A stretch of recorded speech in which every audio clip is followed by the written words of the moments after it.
在未来有钱人活得还不如只畜生，他们争先恐后的放弃财富跟自由，住进了一座海上监狱中。在这里，他们不仅每天要按时吃饭、按时睡觉，就连上厕所都要按时，并且谈恋爱是违法的，上班是没工资的。但有钱人们却挤破脑袋的想要来到这里，只因外面的世界遭到严重的核污染，任何生物都无法在地表生存，所以人们不得已躲进了这座海上堡垒之中。而这里每周还会举行一次抽奖活动，凡是中奖的人就会被送往天堂岛生活。据说那里是地球上现存的唯一一片净土，阳光、沙滩、空气清新，而向往自由跟蓝天是人类的天性，所以在这里的每个人对天堂岛都十分憧憬。却殊不知，在这美好的背后，其实隐藏着一个巨大的阴谋。男主林肯作为一名普通居民，跟其余人一样，每天过着3点1线的生活，但他却非常厌烦现在的日子，也不想前往什么天堂岛，因为他怀疑现在所看到的一切。为什么每天一起床就要接受体检？为什么每个人穿的衣服都是一模一样的？为什么吃饭的时候不能自己选择吃什么？为什么外面明明已经生物灭绝，却还是不断有幸存者加入进来？为什么每天的工作都是往管路中注射营养液，而这些管路通往哪里又不得而知？这一切的一切都让他觉得不符合逻辑，但又想不出答案，并且还因为行为怪异被带到了总裁面前问话。在林肯大倒一番苦水后，总裁顿感不妙，心中不断回顾着最近发生的一切，可依旧想不通是哪个环节露出了破绽，导致林肯起了疑心，于是决定为林肯做一个脑部检查，通过10几枚纳米机器人扫描他的大脑皮层，以此来搞清楚他为何会抱怨现在的环境，但需要24个小时用来上传数据。殊不知，没等24小时到来，总裁就会后悔没有当场杀掉林肯。事后，林肯来到工位上班时，一名孕妇突然腹痛难忍，即将临盆，这换一般人肯定紧张的一批，可这名孕妇却兴奋的要死，因为只要生下孩子，就能不用抽奖前往天堂岛。周围人见状纷纷鼓掌表达祝贺，而林肯则趁乱拔下电脑芯片，打电话给技术部，谎称电脑损坏需要去找电脑维修工，恰巧遇到主管临时有事，于是便不假思索地将钥匙交给了林肯，让他自己一个人去。随后林肯只身来到工程部，找到了维修师老胡。原来每当林肯感到枯燥无聊时，就会谎称电脑损坏来找朋友老胡喝酒聊天，但让林肯疑惑的是，酒这类东西应该在末日之后便已不复存在，老胡怎么会有酒？面对林肯的询问，老胡则表现得十分不耐烦，表示这些酒是自己在末日前私藏的，还警告林肯不要多问，知道的太多对他没好处。说罢便转身离开，只留林肯满脑子问号的待在原地。但很快他的疑问就将被更加放大，因为在回去的路上，林肯发现了一只飞蛾，而这在已经生物大灭绝的现在，几乎是不可能存在的生物。抱着心中的疑问，他随手拿过老胡的火柴盒，将飞蛾装进去，带回自己卧室的花瓶中养了起来，并将这一发现悄悄告诉了朋友凯莉。凯莉听后顿时兴奋起来，因为她已经有10几年没见过其他生物。但相比于凯莉的兴奋，林肯则表现得忧心忡忡，因为目前的种种迹象都在表明，外界或许不是他们所想象的一片废土，这里肯定在隐瞒着什么。可较为感性的凯莉却不这么认为，反而责怪林肯事事都在往坏处想。说罢便准备去看看那只飞蛾，但在此之前，需要先观看完本周的开奖结果。见本次中奖的竟然是凯莉，林肯是既担心又失落。担心的是天堂岛或许不是什么净土，失落的是此次一别不知何时才能见到对方。可事已至此，他也只能苦笑着祝贺凯莉实现了梦想，但心中的担忧却丝毫不减。看着瓶中活蹦乱跳的飞蛾，辗转反侧睡不着的林肯突然萌生出一个大胆的想法，他趁晚上四下无人时，偷偷用白天得来的钥匙再次回到发现飞蛾的地方，放飞飞蛾，然后顺着它飞走的方向跟去，打算以此搞清楚飞蛾究竟是从哪里而来。等来到通道的尽头后，林肯顶开头上的地板，竟发现这是个他从未见过的楼层。为了搞清楚这一楼层究竟有什么猫腻，林肯悄悄潜入一旁的衣帽间，用蓝大褂遮盖住自己显眼的白色套装，便开始四处探寻起来。误打误撞间，他来到了负责给孕妇接生的产房，见之前的孕妇已经顺利生下孩子，林肯由衷的为她感到高兴，而孕妇也对能去往天堂岛生活十分兴奋。可还没兴奋多久，故事就换上一副皮笑肉不笑的表情，将女人的脚丫子死死绑住。紧接着，另一名医生迅速往女人的输液管中注入大量空气，随着一阵剧烈抽搐后，女人如愿去往了天堂岛。林肯见状简直不敢相信自己的眼睛，他做梦都想不到，所谓地球上的最后一片净土，竟然是阴曹地府。与此同时，之前中奖的光头也满身是血的从手术室中逃出，体重足有上百公斤的他，此刻就像一个受到惊吓的5岁小孩，只想尽快的逃离这里，可无奈最终还是被守卫的钩枪命中小腿，像只牲口般被拖回了手术室，吓得躲在一旁的林肯大气都不敢出，但还是被一名守卫发现了行为异常的他。不过好在对方并未识破林肯身份，而是以为林肯是新来的员工，第一次见这种场面，还好心安慰他不用害怕。就这样，林肯侥幸逃过一劫。事后他不敢耽搁，急忙3步并2步的跑回地板下面，想尽快把这一消息告诉凯莉。殊不知，得知手术事故的总裁在观看监控回放时，发现了林肯手腕上的身份手环，意识到有人出逃的他心顿时凉了半截，急忙命令全部手下出动抓捕林肯。与此同时，林肯来到凯莉的卧室，二话不说说拉起对方就往外狂奔。等来到一处安全地带后，林肯将自己的所见所闻全部告诉了凯莉。然而凯莉却根本不信，毕竟他苦等20多年才中了头奖，怎么可能因为林肯的3言2语就选择放弃？林肯见状也不再解释，直接强行拉着凯莉往机械间逃亡。同时守卫也从监控中发现2人踪迹，开始展开荷枪实弹的抓捕，生生将凯莉逼到了不跑也得跑的地步，只能尾随林肯逃进机械间。可就在经过一处通风管道时，2人突然脚下一沉，竟意外掉进一座秘密实验室中，也因此看到了地下堡垒中最阴暗的一面。只见数百名成年人整齐排列在实验室的中央，并且每个人面前都配备有屏幕，正播放着各种灾难跟生活录像，以及灌输着想去天堂岛的思想。但林肯跟凯莉并不明白这是在干嘛，于是根本来不及研究，只能趁守卫包围他们之前，借助床位的掩护逃出实验室，并通过通道尽头的电梯，成功从追兵的手中逃脱。随后2人通过电梯来到一处钢桥前，而天堂岛就坐落在海上堡垒的不远处。可等2人穿过一道数据墙后，才发现这其实是一座地下堡垒。平时在窗户上看到的天堂岛景象也只是虚拟投影，但他们还没时间感慨，赶紧逃出这里才是正事。在经过一道数百米长的隧道后，2人终于是看到了许久不曾见过的太阳，以及广阔无垠的西部荒原。然而真正的考验还在后面。由于2人没有任何的社会经历以及生存经验，所以只能漫无目的在公路上狂奔，直到林肯无意中发现一旁的39号公路牌，而老胡的火柴盒正是从一座位于39号公路的酒吧所得。林肯认为去那里或许能找到老胡帮助自己，于是急忙招呼凯莉上路，同时总裁也派出鹰眼雇佣兵团追捕2人。半个小时后，林肯2人在路边发现了火柴盒上的酒吧，向酒保打听后，他在南侧找到了正在看快乐杂志的老胡。多年的欺骗让林肯再也难以压制内心的愤怒，直接一把将对方按在墙上，质问老胡为什么不告诉自己真相。但老胡深知这里不是说话的地方，要是自己被公司的人看到肯定必死无疑，于是只能硬着头皮先将2人带回家中，将公司的秘密说了出来。原来林肯等人只是有钱人的克隆人，每当本体需要代孕或者移植器官时，公司就会通过抽奖选中该名克隆人去天堂岛，好悄无声息地摘除器官然后再销毁掉。凯莉见状有些不敢相信，因为她清晰记得自己有爸爸妈妈还有儿时的生活。老胡表示，那些只是给你们强行植入的记忆，一共有12个版本，每个人的记忆除了细节不同外，大致都差不了多少，所以你们虽然看起来已经成年，但实际年龄其实只有2-3岁。凯莉听后觉得那些有钱人太过残忍。They don't know. They think you're vegetables simmering in a jelly sack. 而总裁之所以将克隆人藏在地下，就是为了避免那些有钱人知道这一点。凯莉很疑惑总裁为什么要隐瞒。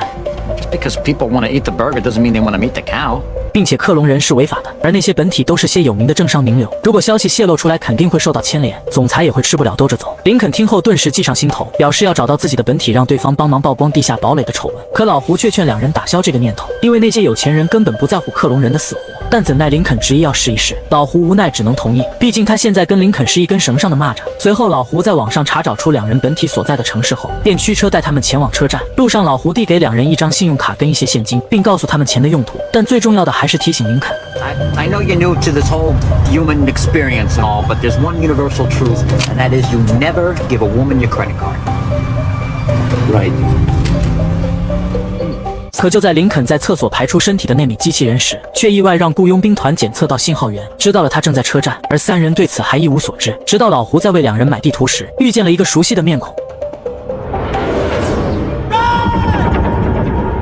杀手见事情败露，果断开枪击毙老胡。林肯见势不妙，急忙拉起凯莉往车站外逃窜，然后顺着外面的废弃仓库绕了一个大圈，成功在高铁发车的前一刻登上火车，踏上了前往洛杉矶的旅途。但与此同时，雇佣兵团在搜查老胡汽车时，发现钱包里少了一张信用卡，想都不用想，肯定是借给了林肯。所以现在只要追踪信用卡接下来的消费地点，就可以找到2人的下落。另一边，林肯2人来到繁华的洛杉矶，眼前的一切都让他们感到无比陌生和稀奇，只能像只无头苍蝇般胡乱溜达。就在这时，凯莉突然在路边的海报上发现了自己的照片，第一次见到本体，凯莉感觉这一切就像做梦般不可思议。好在林肯很清晰他们来此的目的，将凯莉拉回了现实，来到资讯站查找2人本体的电话，但林肯的本体并没有在资讯站登记，所以只能先联系凯莉的本体。可接电话的却是对方的儿子。原来凯莉的本体现在正在医院的 ICU 里抢救，已经病重到无法说话的地步，而凯莉也不出意外的被男孩当成了妈妈。然而还没等凯莉反应过来，雇佣兵队长就带人赶来了附近，2人见状急忙撒腿就跑，却被赶来的警察当场包围。原来老胡在车站遭到枪杀后，警察怀疑是抢劫犯作案，也在追踪这张信用卡。林肯2人自然是最大的犯罪嫌疑人，队长无奈也只能终止行动。总裁得知消息后，顿时急得像热锅上的蚂蚁，因为克隆人没有自己的身份，他们被抓肯定会连累到客户，到那时克隆人的事情肯定会败露，自己跟公司绝对会吃不了兜着走。于是命令队长不惜一切代价也要抢回2人。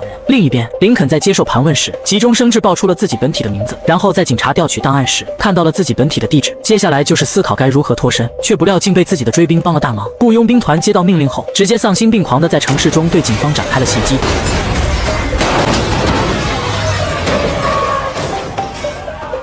林肯跟凯莉则趁着双方交火之际，偷偷逃离现场，爬上了一辆拐弯速度较慢的大货车。林肯见身后依旧有大量追兵尾随，果断解开货车上的拉紧器，导致后面的追兵损失惨重。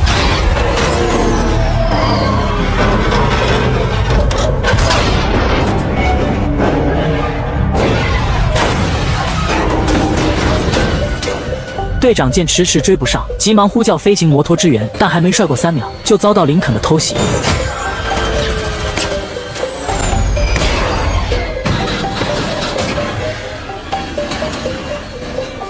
林肯见状，急忙跟凯莉往摩托车跑去，但奇怪的是，从来没开过这东西的林肯，驾驶起来竟表现得十分熟练，不到10分钟的时间，便甩开身后的所有追兵，带凯莉躲进了一处不知名的大厦内部。原地休整一晚后，两人便打车来到了林肯本体的别墅门外，通过面部识别打开了别墅的大门。但此时的林肯却开始犹豫要不要进去，毕竟他不知道自己的本体是好是坏。凯莉没想那么多，直接便带头往别墅中走去。无奈林肯只能跟上。进入别墅后，林肯不断呼唤着本体的名字，却没得到任何回应，于是便自顾自地参观起来。从本体的照片不难看出，对方不仅身价显赫，还是个十足的赛车爱好者。可就在林肯感慨自己本体的优秀时，意外却发生了。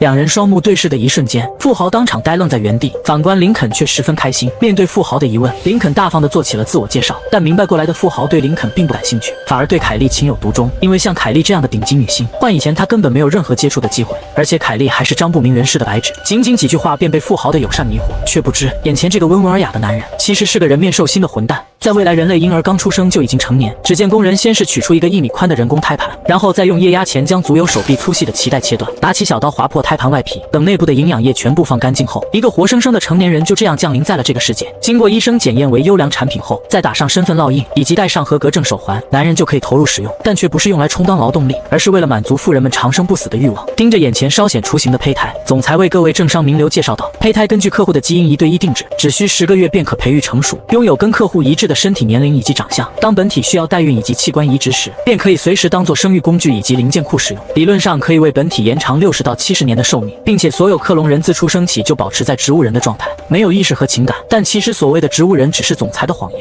之所以这么说，只是为了能消除富人们的心理负罪感。不出所料，在场的富人听后无不痴迷，纷纷下单为自己定制克隆人以备不时之需。而那些暂时派不上用场的克隆人，则被公司圈养在一座地下城市中，每天规律作息、合理饮食，保持身体的绝对健康，以被富豪们随时取用。但让总裁和富豪们最害怕的事情还是发生了。2名渐渐觉察到不对劲的克隆人，竟意外逃离了这座地下城市，并且还通过各种手段找到了自己的本体，想让对方帮助他们曝光基因公司的丑闻。可等林肯做完自我介绍后，富豪除了有些惊讶外，对他并不感兴趣，反而对同行的克隆人凯莉情有独钟，因为他一眼便认出凯莉是当红女星寡姐的克隆人。换做以前，他可能连接触的机会都没有，但现在却可以近距离亲密交流，并且他还在跟林肯的交谈中猜到凯莉未经人事。而富豪正是因为打扑克过于放纵导致了肝部衰竭，才需要在2年内进行肝移植续命，所以对凯莉这样的尤物难免有些想法。然而也正是因为这种想法，急需器官移植的富豪才没有联系公司抓走2人，反而表现得十分友善。可当林肯提出让富豪帮忙去新闻台曝光时，却在电视上发现一名老熟人。起初林肯还以为老熟人的本体是个新闻主持，不料竟从富豪的口中得知对方是美国总统。由此可见，克隆技术的背后究竟有多么黑暗。而富豪也在以各种理由阻止林肯去电视台，毕竟这么做对自己只有坏处没有好处。可当凯莉走到林肯身边，并在他的注视下抓住对方的手时，一股失落感顿时袭上富豪心头。面对林肯的再次请求，他立即换上一副笑脸，痛快答应下来，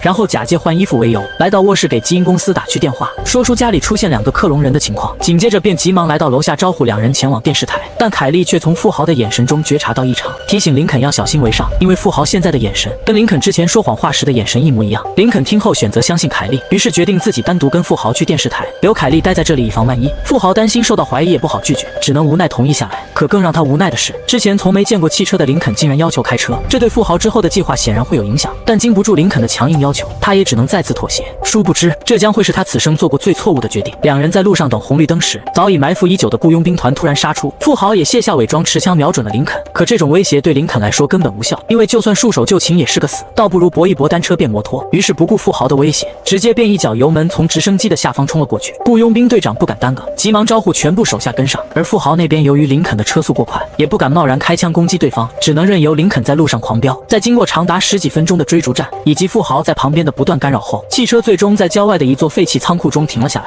林肯想趁机跑路，但富豪却死活纠缠着他不放，直到雇佣兵团包围过来后，才持枪控制住林肯，却意外上演了戏剧性的一幕。由于在刚才的打斗中，富豪眼镜不慎掉落，导致队长一时也无法分辨谁是真正的克隆人。同样，林肯也意识到了这一点，于是急忙表示自己才是富豪。富豪听后先是一愣，也开始为自己辩解起来。而林肯则趁着队长注意力全在富豪身上时，将自己的手环扣在了富豪手腕上面。而这个手环在队长眼里就像是黑暗中的明灯，果断调转枪头朝富豪胸口开了一枪。